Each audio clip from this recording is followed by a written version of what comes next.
And I thank the member for McNamara. The question is that the motion be agreed to, and I give the call to the member for Wentworth. Deputy Speaker, I'd also like to commend the member for Berowra for bringing forward this important motion, as well as support the words of the member for McNamara. It is an absolute pleasure and honour to be able to stand here today and to celebrate B'nai B'rith and everything that the organisation has brought to this country. As one of the things that is the great privileges, I think, of in my place, particularly in Wentworth, is to see firsthand the huge contribution that Jewish community has made to the strength of not only the community in Wentworth, not only the Jewish community, but the entire country. And B'nai B'rith is just a perfect example of this. The core message when I was doing reading as I was researching this was, our core values place humanity at the centre of everything we do. And it is those core values that I believe in this country are more important than ever. It is remarkable to see the breadth of impact that B'nai B'rith has brought to the country over its 80 years, from retirement villages, from shopping centres, from the social groups and those positive impacts, and really starting Holocaust education. I'm very privileged to have the New South Wales Australian Sydney Jewish Museum in my electorate, but to know that Holocaust awareness and education really was born out of that 1981 Holocaust exhibition, which is now transformed to museums around the country, is absolutely critical and really speaks to the impact that B'nai B'rith has had on this country.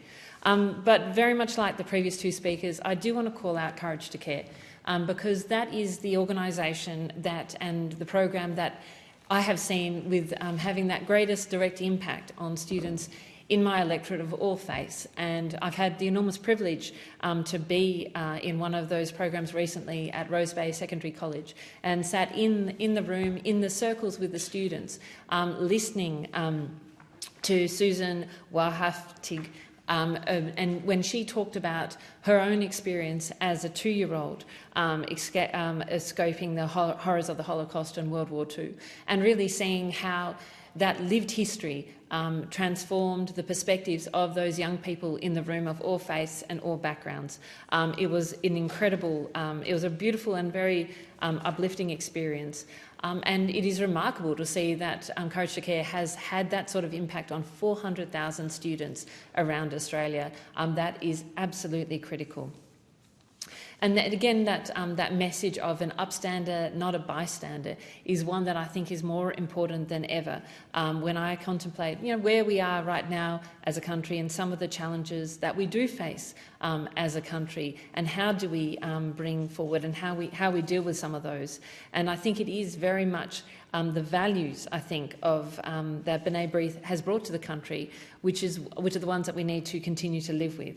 Last week I was speaking to members of the Australian Union of Jewish Students who are in Canberra. I'm going to be speaking to members of them again this week, talking to them about how do we fight anti-Semitism. But this is not just about anti-Semitism, it's about how do we continue to make sure that this country is the most successful and welcoming multicultural, multi-faith country in the world. And it is through programs like those championed by B'nai B'rith that we can really continue to do that. It is that message, I think, of compassion and of bridging divides that B'nai B'rith has championed throughout its work, its championship of human rights, which have really set such an incredible example both to the local community in Wentworth, but really around the country as well. And I think that this has been, as I said, a remarkable contribution to the whole of this, to the broader country. I'd also like to call out a few people in the room. I don't have everyone's names on this list, but particularly calling out Anna Marks and Janine Zimbler as the President and immediate past President for what you've done. Again, I'm not going to do any more names because I will leave out those who should be recognised. But it is really important. It's wonderful that you've come to Canberra to celebrate this, and I'm just really proud to be able to stand here and celebrate B'nai B'rith as well. We all try, I think, have lives beyond just the concerns of our families and, you know, our work. And it is through that gift of giving beyond yourself, beyond your immediate concerns, which makes this country stronger and more successful, and actually just a more compassionate and a happier place to live. And so thank you to everyone from B'nai B'rith for those decades of service to the country. It has made an enormous difference and will continue, I hope, for another 80 years. Thank you. And I thank the member for